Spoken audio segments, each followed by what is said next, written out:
ક્યારેય વિચાર્યું છે કે આપણા આ મોટા મોટા શહેરોને સતત ધબકતા રાખવા માટેની શક્તિ આવે છે ક્યાંથી? જવાબ આપણી નજર સામે નથી, પણ કદાચ આપણા પગ નીચે જ છે. આજે આપણે અંડરગ્રાઉન્ડ કેબલ્સની આખી ગુપ્ત દુનિયાને જાણવાના છીએ, જે ખરેખર આપણા શહેરોની અદૃશ્ય જીવનરેખા છે. જરા વિચારો, એક ધમધમતું શહેર, ઊંચી ઊંચી ઇમારતો, દોડતી મેટ્રો ટ્રેન અને લાખો લોકોની ભીડ.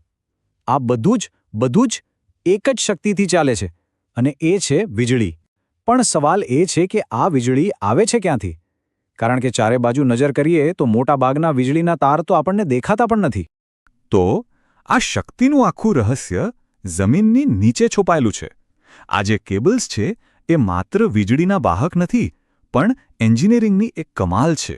એની જે બનાવટ છે એમાં એક નહીં પણ ઘણા બધા સ્તરો હોય છે, જે તેને ભેજ અને ભારે દબાણ સામે એક મજબૂત કિલ્લાની જેમ રક્ષણ આપે છે. તો પછી આખરે આપણા શહેરોને આટલી ગુપ્ત રીતે વીજળી પહોંચાડે છે કોણ? જવાબ એકદમ સીધો છે: અંડરગ્રાઉન્ડ કેબલ્સ. ચાલો આ એન્જિનિયરિંગની અજાયબીને જરા નજીકથી જોઈએ કે એ અંદરથી કેવી દેખાય છે.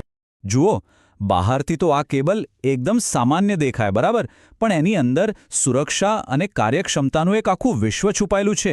તો ચાલો આપણે ડુંગળીના પડની જેમ એના 6 મુખ્ય સ્તરોને એક પછી એક ખોલીએ અને એની રચનાને સમજીએ. અહીં જુઓ, આ એક અંડરગ્રાઉન્ડ કેબલનો ક્રોસ સેક્શન છે. એની જે અસલી તાકાત છે ને, એ કોઈ એક ભાગમાં નથી, પણ એના બધા સ્તરો જ્યારે એકસાથે મળીને કામ કરે છે ત્યારે એ એક યોદ્ધાના બખ્તર જેવું બની જાય છે, જે અંદરના નાજુક ભાગને દરેક જોખમથી બચાવે છે. તો આ રહ્યા એ 6 મુખ્ય સ્તરો. સૌથી અંદર કોર, પછી ઇન્સ્યુલેશન, મેટાલિક શીથ, બેડિંગ, આર્મરિંગ અને છેક બહાર સર્વિંગ. ચાલો આપણી સફર શરૂ કરીએ સૌથી અંદરના ભાગથી. તો ચાલો સીધા કેબલના હૃદયમાં જઈએ. આ એ સ્તરો છે જે ખરેખર વીજળીને એક જગ્યાએથી બીજી જગ્યાએ લઈ જવાનું કામ કરે છે. સૌથી અંદર એકદમ કેન્દ્રમાં હોય છે કોર, એટલે કે કંડક્ટર. સાચું કહું તો આ કેબલનું એન્જિન છે, જેમાંથી વીજળી પસાર થાય છે. એ સામાન્ય રીતે તાંબા કે એલ્યુમિનિયમના અનેક પાતળા વાયરોને એકસાથે વણીને બનાવાય છે. કેમ? જેથી તે મજબૂત તો રહે જ, પણ સાથે સાથે લવચીક પણ રહે અને વીજળીનો પ્રવાહ સરળતાથી વહી શકે. હવે કોરની ચારે બાજુ ઇન્સ્યુલેશનનું એક સુરક્ષા કવચ હોય છે. એનું કામ એકદમ સ્પષ્ટ છે: દરેક કોરને એકબીજાથી અને જમીનથી અલગ રાખવું, જેથી શોર્ટ સર્કિટ ના થાય. આ પડ કેટલું જાડું હશે એનો આધાર કેબલના વોલ્ટેજ પર રહેલો છે. અને હા, તે XLP એટલે કે એક પ્રકારનું મજબૂત પ્લાસ્ટિક અથવા તો PVC જેવા પદાર્થોનું બનેલું હોય છે. ચાલો હવે થોડા બહારની તરફ આવીએ અને વાત કરીએ કેબલના રક્ષણાત્મક કવચની. આ વચ્ચેના જે સ્તરો છે એ અંદરના નાજુક ભાગોને જમીનના ભેજ અને દબાણ જેવા બહારના જોખમોથી બચાવવા માટે જ બનાવવામાં આવ્યા છે. ઇન્સ્યુલેશનની બરાબર ઉપર આવે છે મેટાલિક શીથ. આ સીસા કે એલ્યુમિનિયમનું બનેલું હોય છે. સમજો ને કે આ એક વોટરપ્રૂફ જેકેટ જેવું કામ કરે છે, જે ઇન્સ્યુલેશનને જમીનનો ભેજ, ગેસ અને બીજા કોઈપણ હાનિકારક પ્રવાહીથી બચાવે છે અને કેબલનું આયુષ્ય લાંબુ કરે છે. મેટાલિક શીથની ઉપર તમને મળશે બેડિંગનો સ્તર. આસણ કે જૂટ જેવી સામગ્રીથી બનેલું એક ગાદી જેવું લેયર છે. જે રીતે કોઈ યોદ્ધા બખ્તર પહેરતા પહેલા અંદર ગાદી પહેરે, બસ એ જ રીતે આ સ્તર મેટાલિક શીથને એની ઉપરના સખત આર્મરિંગ સ્તરના ઘસારા અને નુકસાનથી બચાવે છે. અને હવે આપણે પહોંચ્યા છીએ કેબલના સૌથી બહારના અને સૌથી મજબૂત ભાગ પર, એનું બખ્તર. આ એ સ્તરો છે જે કેબલને વાસ્તવિક દુનિયાના જોખમો સામે ટકી રહેવાની અસલી તાકાત આપે છે. બીડિંગની ઉપર આવે છે આર્મરિંગ, જે ગેલ્વેનાઇઝ્ડ સ્ટીલના તારનું બનેલું એકદમ મજબૂત, અભેદ્ય કવચ છે. એનું કામ એક જ છે: કેબલને કોઈપણ પ્રકારના શારીરિક નુકસાનથી બચાવવું, જેમ કે ખોદકામ વખતે થતી ઈજા. સાચા અર્થમાં આ કેબલનું બખ્તર છે. અને છેક છેલ્લે સૌથી બહારનું પડ છે સર્વિંગ. શણ કે રબર જેવા પદાર્થનું બનેલું આ સ્તર સ્ટીલના આર્મરિંગને પણ વાતાવરણની અસરો અને કાટથી બચાવે છે. મતલબ કે આ એક અંતિમ સુરક્ષા કવચ છે. તો આ હતી કેબલની 6 સ્તરવાળી જટિલ રચના. પણ સવાલ એ છે કે આટલી બધી મહેનત શા માટે? જમીનની નીચે અદૃશ્ય રહેવાના ફાયદા શું છે? ચાલો એ પણ જાણી લઈએ. ચાલો તો એક ઝડપી રીકેપ કરીએ. કોર વીજળીનું વહન કરે છે. ઇન્સ્યુલેશન શોર્ટ સર્કિટથી બચાવે છે, મેટાલિક શીથ ભેજને દૂર રાખે છે અને આર્મરિંગ તેને શારીરિક નુકસાનથી બચાવે છે. ટૂંકમાં દરેક સ્તર એક અનિવાર્ય યોદ્ધા છે. અહીં જુઓ, એક તરફ છે એન્જિનિયરિંગનો નકશો અને બીજી તરફ છે એની વાસ્તવિકતા. ડાબી બાજુની આકૃતિ જમણી બાજુના આ મજબૂત કેબલમાં જીવંત થાય છે, જે દાયકાઓ સુધી જમીનની નીચે રહીને આપણાને સેવા આપવા માટે તૈયાર છે. તો આટલી મજબૂત રચનાના મુખ્ય ફાયદા શું? પહેલું, તે જાહેર જનતા માટે વધુ સુરક્ષિત છે. બીજું, શહેરોની સુંદરતા જળવાઈ રહે છે કારણ કે માથા પર વાયરોની ગૂંચવણ નથી હોતી. અને ત્રીજું, વાવાઝોડું હોય કે કોઈ અકસ્માત, વીજળી પુરવઠો ખોરવાવાની શક્યતા ઘણી ઓછી થઈ જાય છે. તો હવે પછી જ્યારે આપણે કોઈ શહેરના રસ્તા પર ચાલી રહ્યા હોઈએ ત્યારે શું આપણે એક ક્ષણ માટે આપણા પગ નીચે દટાયેલી આ અદૃશ્ય શક્તિને યાદ કરીશું, જે એકદમ શાંતિથી આપણી નજરથી દૂર આપણા જીવનને સતત ધબકતું રાખે છે? ચાલો આજે એક એવી અદૃશ્ય દુનિયામાં જઈએ જે આપણા શહેરોને ધબકતા રાખે છે.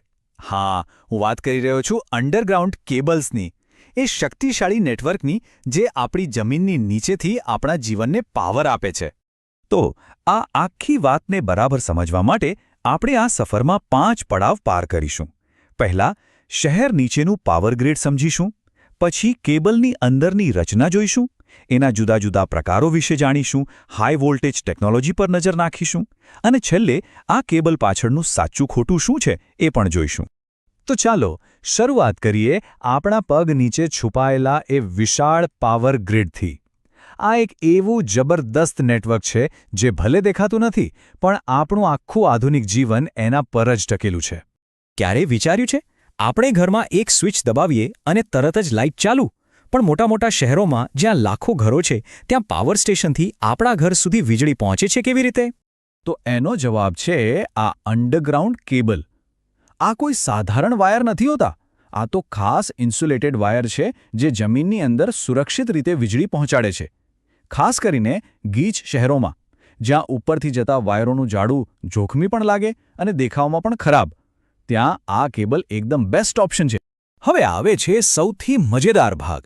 ચાલો આ કેબલને એક ડુંગળીની જેમ સ્તર દર સ્તર ખોલીએ અને જોઈએ કે એની અંદર ખરેખર શું છુપાયેલું છે. આ જુઓ, આ ડાયાગ્રામ આપણા માટે કેબલના કેન્દ્ર સુધી પહોંચવાનું રોડમેપ છે. બહારથી લઈને છેક અંદર સુધી દરેક સ્તરનું પોતાનું એક ખાસ અને બહુ જ મહત્વનું કામ છે.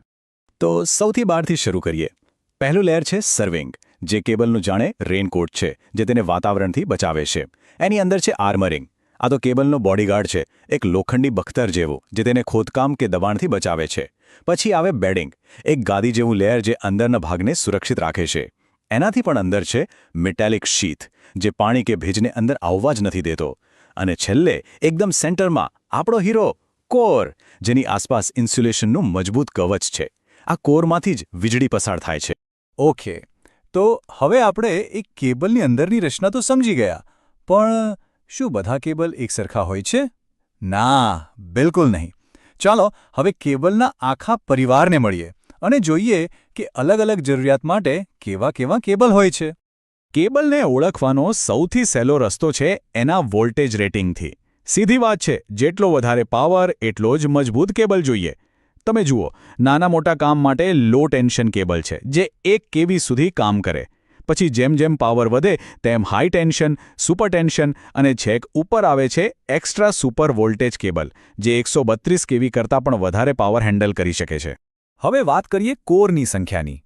સૌથી પહેલા છે સિંગલ કોર કેબલ. નામ પરથી જ ખબર પડી જાય, આમાં ફક્ત એક જ મુખ્ય કંડક્ટર હોય છે. સામાન્ય રીતે જ્યારે બહુ જ હાઈ વોલ્ટેજ ટ્રાન્સફર કરવાનો હોય ત્યારે આનો ઉપયોગ થાય છે. પછી આવે છે 3 કોર કેબલ, જે સૌથી કોમન છે. આમાં 3 કંડક્ટર હોય છે અને આ જ કેબલ મોટાભાગે 3 ફેઝ સિસ્ટમમાં વપરાય છે. એટલે કે આપણા ઘરો, ઓફિસો અને ફેક્ટરીઓમાં પાવર પહોંચાડવા માટે આ એકદમ પરફેક્ટ છે. અને હવે આ જુઓ, 3.5 કોર કેબલ. 3.5? આનો મતલબ શું? આમાં 3 તો પૂરા ફેઝ વાયર હોય છે અને ચોથો વાયર, જે ન્યુટ્રલ હોય છે, એ અડધી સાઇઝનો હોય છે. આ નાનો વાયર સિસ્ટમમાં બેલેન્સ જાળવવાનું કામ કરે છે. ઓકે, અત્યાર સુધી આપણે રેગ્યુલર કેબલની વાત કરી. હવે વાત કરીએ કેબલની દુનિયાના હેવીવેટ ચેમ્પિયન્સની આ એવા સ્પેશિયલ કેબલ છે જેમને સૌથી અઘરા સૌથી હાઈ વોલ્ટેજ કામ માટે જ બનાવવામાં આવ્યા છે. આ છે બેલ્ટેડ કેબલ. આની ડિઝાઇન એકદમ સિમ્પલ છે અને એટલે જ એ સસ્તો પણ પડે છે. લગભગ 11 કેવી સુધીના વોલ્ટેજ માટે તો આ એકદમ પરફેક્ટ છે, પણ જેવો વોલ્ટેજ એનાથી વધે છે આ કેબલ થોડો નબળો પડવા લાગે છે. તો બેલ્ટેડ કેબલની જે સમસ્યા હતી એનો ઉપાય શું? એનો ઉપાય છે સ્ક્રીન્ડ કેબલ. આમાં દરેક કોરની ફરતે એક મેટલની સ્ક્રીન લગાવી દેવામાં આવે છે. આ સ્ક્રીન વીજળીના દબાણને એટલે કે ઇલેક્ટ્રિકલ સ્ટ્રેસને એક સરખું ફેલાવી દે છે અને આના કારણે આ કેબલ 66 કેવી સુધીના ઊંચા વોલ્ટેજને પણ આરામથી સંભાળી શકે છે. અને હવે કેબલ ટેકનોલોજીના સુપર હીરો પ્રેશર કેબલ્સ. જ્યારે વોલ્ટેજ 132 કેવીથી પણ ઉપર જાય ત્યારે આ કેબલ કામમાં આવે છે. આમાં અંદરથી દબાણનો ઉપયોગ થાય છે. ઓઇલ ફિલ્ડ કેબલમાં ખાસ તેલ ભરેલું હોય છે જે ગરમીને શોષી લે છે, જ્યારે ગેસ ફિલ્ડ કેબલમાં નાઇટ્રોજન ગેસનું ઊંચું દબાણ ઇન્સ્યુલેશનને ફાટવા દેતું નથી. એકદમ હાઈટેક. તો આપણે કેબલ વિશે ઘણું બધું જાણી લીધું, પણ શું બધું જ સારું જ છે? ચાલો હવે સિક્કાની બંને બાજુ જોઈએ. અંડરગ્રાઉન્ડ કેબલના ફાયદા શું છે અને એની સામે પડકારો કયા છે? સૌથી પહેલો અને સૌથી મોટો ફાયદો ભરોસો. વિચારો, બહાર ગમે તેટલું તોફાન હોય, વરસાદ હોય, વીજળીના કડાકા થતા હોય, આ કેબલ જમીનની અંદર એકદમ સેફ છે. એટલે જ ઓવરહેડ લાઇનોની સરખામણીમાં આમાં ફોલ્ટ લગભગ નહિવત થાય છે. અને બીજો ફાયદો જે આપણને સીધો આંખે દેખાય છે એ છે સુંદરતા. જરા કલ્પના કરો કે શહેરના આકાશમાંથી વાયરોનું જાળું ગાયબ થઈ જાય. કેટલું સરસ લાગે! કોઈ વિઝ્યુઅલ પોલ્યુશન નહીં, એકદમ ક્લીન. પણ હવે વાત કરીએ પડકારોની. પહેલી વાત, આને નાખવાનો ખર્ચ ઘણો વધારે આવે છે. બીજું, જો કોઈ ફોલ્ટ થયો તો એને શોધવો બહુ જ અઘરો છે. અને ત્રીજું, જમીનની અંદર ગરમી સહેલાઈથી બહાર નીકળી શકતી નથી, જે કેબલ માટે સારું નથી. આ કેબલને જમીનમાં નાખવાની પણ અલગ અલગ રીતો છે. જેમ કે ડાયરેક્ટ લેઇંગમાં સીધી ખાઈ ખોદીને કેબલ નાખી દેવાય. ડ્રોઈંગ સિસ્ટમમાં પહેલાં પાઇપ નાખવામાં આવે અને પછી એની અંદરથી કેબલ ખેંચવામાં આવે. તો આ હતી અંડરગ્રાઉન્ડ કેબલની આખી કહાણી. એક બાજુ છે સલામતી અને સુંદરતા, અને બીજી બાજુ છે ઊંચો ખર્ચ અને મુશ્કેલ મેન્ટેનન્સ. આ બંનેને જોતા એક મોટો સવાલ મનમાં આવે છે: શું ભવિષ્યમાં આપણા બધા જ શહેરોમાં પાવર ગ્રીડ જમીનની અંદર જતું રહેશે? આનો જવાબ તો સમય જ આપશે. આ વિડીયોમાં મજા આવી? જો તમને આ વિડીયો ગમ્યો હોય તો તેને લાઇક કરો અને તમારા અન્ય મિત્રો સાથે પણ શેર કરો. આવા વધુ માહિતીપ્રદ વિડીયો જોવા માટે મોતીલાલ ભોએ ચેનલને સબસ્ક્રાઇબ કરો. આ વિડીયો જોવા બદલ આભાર.